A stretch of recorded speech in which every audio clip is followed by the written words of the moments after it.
Welcome electricians. आज आपके लिए हम एक नया टॉपिक लेकर आए हैं, ओम का नियम। और साथ में देखेंगे जो प्रतिरोध है वो किस पे पर निर्भर करता है, प्रतिरोध का मान और प्रतिरोध पर जो है तापमान का प्रभाव। ये विशेष रूप से हम देखने वाले हैं इस वीडियो में, तो बने रहिए हमारे चैनल के साथ और चैनल को ज़रूर सब्सक्राइब करें। और आप यहाँ से हम शुरुआत करते हैं। तो यहाँ से आप देख सकते हैं laws of resistance laws of resistance, इसमें हमने देखा है प्रतिरोध के नियम, जो ये आपके सर्किट के लॉ हैं KCL और KVL, ओम का नियम। तो जिसमें हम ओम का नियम के बारे में देखने वाले हैं और आज स्पेशल रूप से देखेंगे effect of variation of temperature on resistance. तो हम जो है हम इसकी शुरुआत करते हैं। तो जो पहला जो टॉपिक है आपका, ये आपका रिमेनिंग रह गया था लास्ट क्लास से। तो यानी कि कलर कोड है, तो कलर कोड है जो रेजिस्टेंस जो होते हैं, कार्बन कलर कोड रजिस्टर, उनके 4 कलर कोड होते हैं, जो यानी कि उनकी बॉडी जो होती है उनके ऊपर 4 स्ट्रिप बनी होती हैं। उनमें से पहली स्ट्रिप, दूसरी, तीसरी, चौथी, इस तरह से उनका जो अलग अलग कलर कोड होता है। तो पहली स्ट्रिप का कलर कोड आप टेबल से देख लीजिए, 0 से 9 तक होता है। दूसरी स्ट्रिप का होता है 0 से 9 तक, सेम है। और जो है तीसरी स्ट्रिप का होता है एक यानी गुणांक होता है ये। तो इसमें आप अलग अलग गुणांक होते हैं, 10 की घात जो होती है उस रूप में। और चौथी पट्टी होती है जो टॉलरेंस बताती है। तो टॉलरेंस जैसे उसमें प्रतिरोध के मान में कमी या वृद्धि ये इतनी हो सकती है, इस तरह से।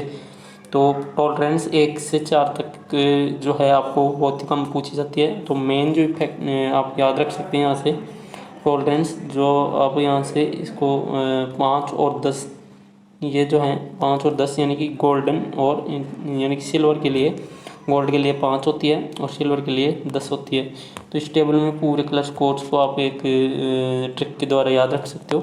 और ट्रिक है बी रॉय ऑफ ग्रेट ब्रिटेन और वेरी गुड वाइप, इस तरह से आप इसको याद रख सकते हो। तो पहला जो है ब्लैक, दूसरा ब्राउन, तीसरा रेड, ये ऑरेंज और येलो, ग्रीन, ब्लू और वायलेट, ग्रे और वाइट, ये सब प्राइम कलर्स होते हैं। यानी कि जो हम हमारे पहले और दूसरे अंक हैं उनके लिए और तीसरे अंक के गुणांक के लिए। लेकिन जो चौथा जो पट्टी होती है, तो उस पट्टी के लिए प्लस माइनस परसेंटेज जो होता है वो आप यहाँ पे गोल्ड और सिल्वर के लिए देख सकते हो, 5 और 10% है। बाकी के लिए आपका यहाँ से जो है 1 2 3 4 आता है। काफ़ी कुछ एग्जाम्स में पूछा भी जाता है। तो ये टॉलरेंस जो है ये आप याद रख सकते हो। तो किसी भी कलर रेजिस्टेंस का मान याद कर सकते हैं। आप देख लीजिए काफ़ी जगह आपको जैसे इस तरह भी लिखा हुआ मिलता है। तो बात वो की वही है, जैसे रजत होता है तो रजत को हम बोलते हैं सिल्वर, इसको हम सिल्वर बोलते हैं, इसको हम गोल्ड बोलते हैं। तो सिल्वर के लिए 10% होता है और गोल्ड के लिए 5% होता है। बाकी सब कलर जो हैं वो आपके फर्स्ट और सेकंड और थर्ड ऑर्डर में ऐसे कैसे रहेंगे। थर्ड का ध्यान रखना, आपको 10 की घात के रूप में इसको लिखना होता है। और किस प्रकार से इसको लिखते हैं वो हम आगे देखते हैं। तो यहाँ से हम देखते हैं कि आपका जो एक स्पेशल जो होता है कि जब चौथी जो स्ट्रिप होती है वहाँ पे अगर कोई कलर नहीं हो तो टॉलरेंस का मान स्पेशल नोट कर सकते हो आप, यहाँ से 20% होता है। ये काफ़ी न्यूमेरिकल्स में आपको इस तरह से उलझा सकता है एग्जामिनर, तो आप इसको विशेष रूप से ध्यान में रखें। अब हम देखते हैं आगे इसमें कैसे एग्जाम्पल आता है और क्या इसमें जो विशेष बातें हैं। तो जैसे ये आपके कलर बैंड का रेजिस्टेंस है, जिसमें जो है अलग अलग कलर्स आपको इस तरह से विजिबल किए हुए हैं कि जैसे मान लीजिए पहला जो कलर है वो आपका है लाल, याद रखें थोड़ी देर के लिए। दूसरा बैंगनी, तीसरा है आपका नारंगी और चौथा जो कलर है वो आपका गोल्ड यानी कि सुनहरी, ये आपका इस तरह से है। तो जैसे अब हम देखते हैं इसको काउंट करने के लिए, BBROY great Britain very good vibe. इसका कलर कोड यानी कि इसका डिस्टेंस फाइंड आउट करने के लिए आप देख सकते हो, जैसे रेड का कलर है अपना 3 नंबर पे, तो अंक हो गए 3 0 1 2, यानी कि इसका जो है 0, ये आपको इसमें यहाँ से 2 रेड का होता है 2, यानी कि 0 1 2 3 4 5 6 7 8 और 9 इस तरह से कलर होते हैं। तो रेड का जो है कलर होगा 2, बैंगनी जो है बैंगनी का होता है 7 इंटू जो तीसरा कलर होता है उसको हम गुणा करते हैं 10 की घात। तीसरा कलर जो है नारंगी है, ऑरेंज, ऑरेंज का जो है नंबर है 3, यानी कि 27 गुणा 10 की घात 3। और टॉलरेंस होती है, चौथा जो कलर होता है जो गोल्ड है, इसको हम प्लस माइनस इसकी परसेंटेज जो भी है उस रूप में लिखेंगे। परसेंटेज होगी हमारे यहाँ से इसकी गोल्ड की 5, तो गोल्ड की परसेंटेज होती है 5%। अब हम इसको थोड़ा आगे देख लेते हैं कि ये किस प्रकार से इसको सॉल्व किया गया है। तो ये देखिए आपको इस प्रकार से ये लाल, बैंगनी, नारंगी करके इस तरह से बताया गया है। तो यही सेम मेथड है। अब हम देखते हैं अब जो है प्रतिरोध पर जो विशेष किन किन कारकों का प्रभाव पड़ता है, तो उसको देखने के लिए हम बेसिक जानते हैं कि जैसे आपको पता ही है कि जैसे आपको रेजिस्टेंस के बारे में पता है कि R बराबर रो एल अपॉन ए, ये बेसिक चीज़ें हैं जो आपको ध्यान में होनी चाहिए थी। तो जैसे प्रतिरोध का मान जो है वो लंबाई पर निर्भर करता है और रेजिस्टेंस जो और अनुप्रस्थ काट के विपरीत होता है, यानी कि तार जो जितना ज़्यादा लंबा होगा उतना ही ज़्यादा इसका प्रतिरोध बढ़ता जाएगा, और यानी कि लंबा तार होता है उसका प्रतिरोध अधिक होता है और कम छोटा तार होता है उसका प्रतिरोध कम होता है। किसी एक निश्चित पदार्थ के लिए आप मान सकते हैं। जैसे और दूसरा जो है उसी पदार्थ का अगर जिस तार है वो मोटा है, यानी कि उसका जो व्यास है जो ए है, एरिया है, वो आपका ज़्यादा है तो प्रतिरोध होता है कम। और जगह व्यास जब कम है, जैसे इस तरह से ये ज़्यादा था तब इसका आर था कम, यानी कि आर कम था, और जब पतला तार है उसी पदार्थ का ये, तो इसका रेजिस्टेंस जो है पहले के मुकाबले क्या होगा, ज़्यादा। मान लीजिए एक इसकी लंबाई 1 मीटर हो जब, तो 1 यूनिट के लिए हम इनको इस तरह से एज्यूम करते हैं। अब रेजिस्टेंस का जो है इसके अलावा भी और कारकों पर ये निर्भर करता है, पदार्थ की प्रकृति पर, तापमान पर। तो ये प्रभावित होता है तापमान और प्रकृति से। तो ये क्या होती है प्रकृति और तापमान, इसको हम समझेंगे आगे बढ़ते हैं। तो ये हम देखते हैं। तो पहला इफेक्ट आता है हमारा पदार्थ का प्रतिरोध का तापमान गुणांक। ये तापमान गुणांक जो है ये आता है आपका, जैसे प्रतिरोध तापमान गुणांक ये होता है कि जैसे मान लीजिए 0 डिग्री पर कोई पदार्थ का प्रतिरोध होता है तो उसको हम बोलते हैं R0, और जैसे इसका तापमान कुछ बढ़ जाता है तो जिस तापमान तक अपन ले जाते हैं उसको बोलते हैं हम RT। तो यहाँ पे हम ये देखेंगे कि RT और R0 यानी कि RO और RT में क्या संबंध है, बस इसी को बोलते हैं तापमान गुणांक। यहाँ से निकल के आएगा जो एक फैक्टर, उसको बोलेंगे हम तापमान गुणांक। इसको देखते हैं, हम आगे बढ़ते हैं।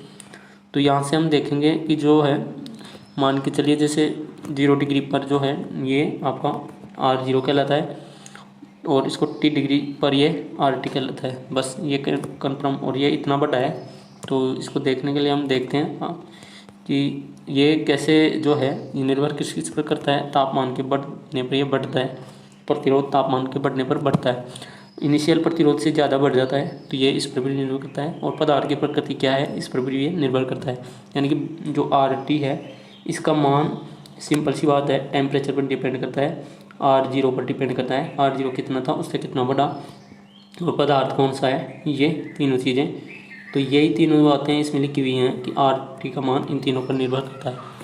अब देखते हैं जो यहाँ से कैसे ये निकाला जाता है। तो इस फॉर्मूले को हम देखते हैं यहाँ से कि जैसे RT बराबर R0 और 1, यहाँ R0 मूल जो प्रतिरोध था R0 उससे कितना बड़ा, ये R0 से एक गुणांक होता है अल्फा, और ये टेम्परेचर T, तो ये इतना बड़ा है।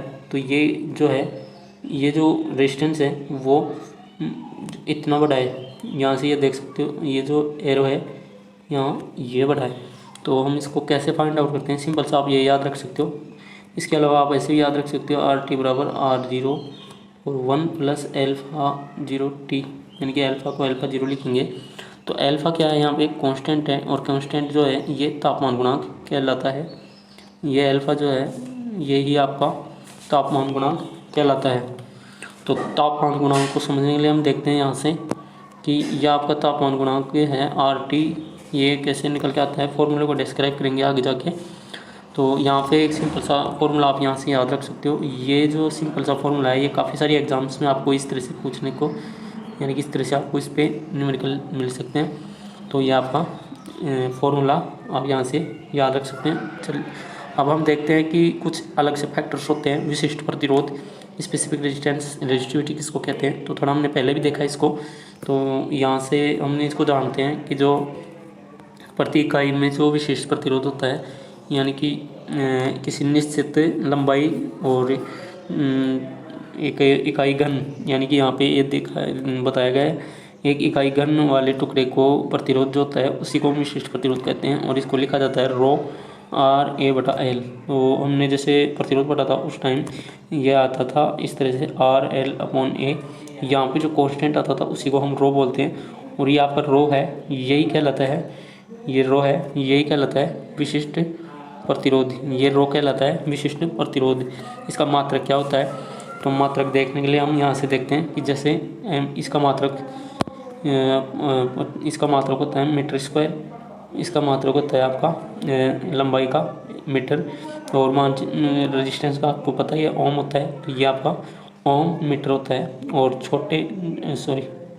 छोटे मात्रक होते हैं इसके ओम और सेंटीमीटर। इस प्रकार से दोनों मात्रक यहाँ हम यूज करते हैं। और यहाँ पे जो है इस तरह से भी इसकी डेफिनेशन लिख सकते हैं, तो ये आप देख सकते हो। और प्रतिरोध जो है, अब ये रो किस पर निर्भर करता है, देखिए पदार्थ की प्रकृति पर निर्भर करता है आपको, ये पदार्थ किस प्रकार का है, यानी कि पदार्थ जो है ये जैसे चालक, कुचालक, अर्धचालक इस तरह के होते हैं, तो उनके ऊपर। दूसरा होता है तापमान, यानी कि पदार्थ का तापमान क्या है, तापमान यानी कि ALR पर निर्भर नहीं करता है ये कभी भी, तो इसको हम देखते हैं। तो और दूसरा है धातुओं का विशिष्ट प्रतिरोध।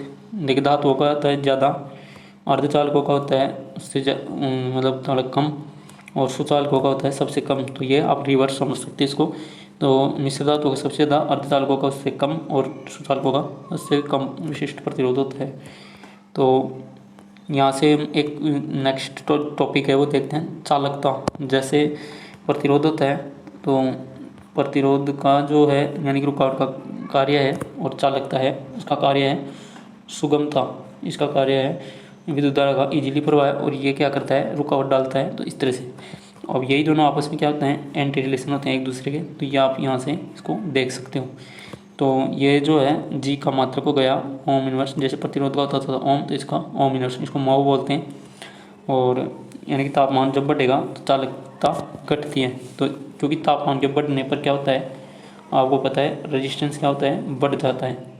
तो जी जो है यहाँ वो क्या हो जाता है, घट जाता है। इस कॉन्सेप्ट को आप ध्यान से देख लें कि तापमान के बढ़ने पर प्रतिरोध बढ़ता है तो चालकता क्या होती है, घटती है। ठीक है, अब हम बढ़ते हैं आगे। तो नेक्स्ट जो है विशिष्ट चालकता, ये क्या होती है, जैसे विशिष्ट प्रतिरोध होता था तो उसी के विशिष्ट प्रतिरोध का उल्टा जो है वो है आपका विशिष्ट चालकता। तो विशिष्ट चालकता को इस तरह से लिखते हैं, यानी कि साइमन और 1/ρ, इसको बोलते हैं रो जो, और इसको बोलते हैं साइमन। ठीक है, तो इस तरह से इन दोनों को समझ सकते हैं। तो इसके मात्रक भी आप निकाल सकते हो। अब हम देखते हैं प्रतिरोध पर किन किन धातुओं का जो है प्रभाव पड़ता है, जैसे कि पदार्थ की प्रकृति के आधार पर। तो पदार्थ की प्रकृति में आता है सबसे पहले अपने पास शुद्ध धातुओं का जो है, यानी कि शुद्ध धातुएं जो होती हैं अपनी, तांबा है, एल्यूमिनियम है, चांदी है, सोना है, तो इनका जो प्रतिरोध होता है वो बढ़ता है, यानी कि टेम्परेचर ऑफ मेटल्स का होता है यानी बढ़ता है। तो ये है आपका जो ग्राफ आएगा आपका लीनियर।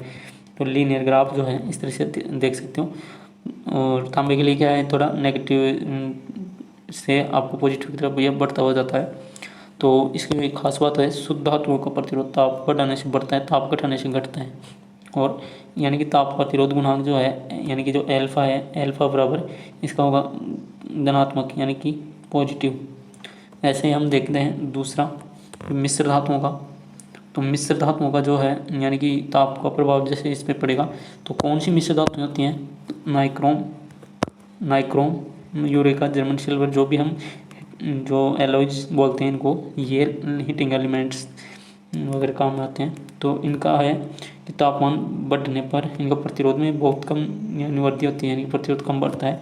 तो इनका न्यून होता है, यानी कि ये यानी कि लगभग एल्फा होता है इनका बहुत ही कम, जीरो तो नहीं मान सकते, लेकिन बहुत ही कम, नियर बाई जीरो। इस प्रकार से हम देख सकते हैं।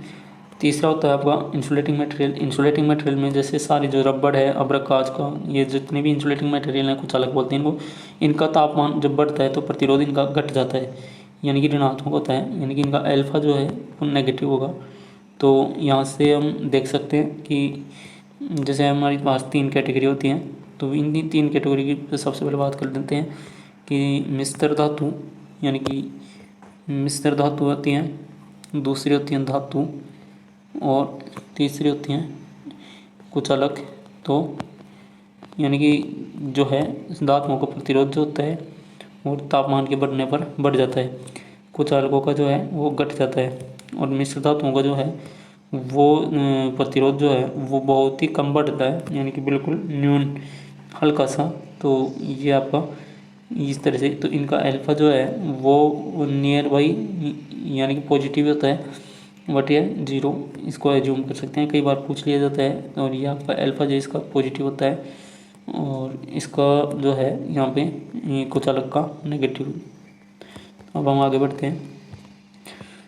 अब यहाँ पे एक स्पेशल जो है इस चीज़ को हम नोट कर लें, इलेक्ट्रोलाइट्स होते हैं। इलेक्ट्रोलाइट्स क्या होते हैं? इलेक्ट्रोलाइट्स जो आपकी जो विद्युत अपघट्य होते हैं, विद्युत विश्लेषण ना, तो इनको बोलते हैं। जैसे बैटरी, सॉल्यूशन वगैरह जो यूज लेते हो उनको सबको हम बोलते हैं यहाँ पे विद्युत विश्लेषण। तो विद्युत विश्लेषण में होता है क्या है कि यहाँ से विद्युत विश्लेषण में जो AgNO3 है, कॉपर सल्फेट है, तो इनके जो पेस्ट होते हैं, कार्बन, सिलिकॉन, जर्मेनियम, जो भी अल्पचालक होते हैं, अल्पचालक भी हैं, तो इन्हीं का जो प्रतिरोध है वो क्या है, तापमान बढ़ने पर घट जाता है। तो इलेक्ट्रोलाइट्स का क्या होता है, नेगेटिव, एल्फा का मान नेगेटिव होता है।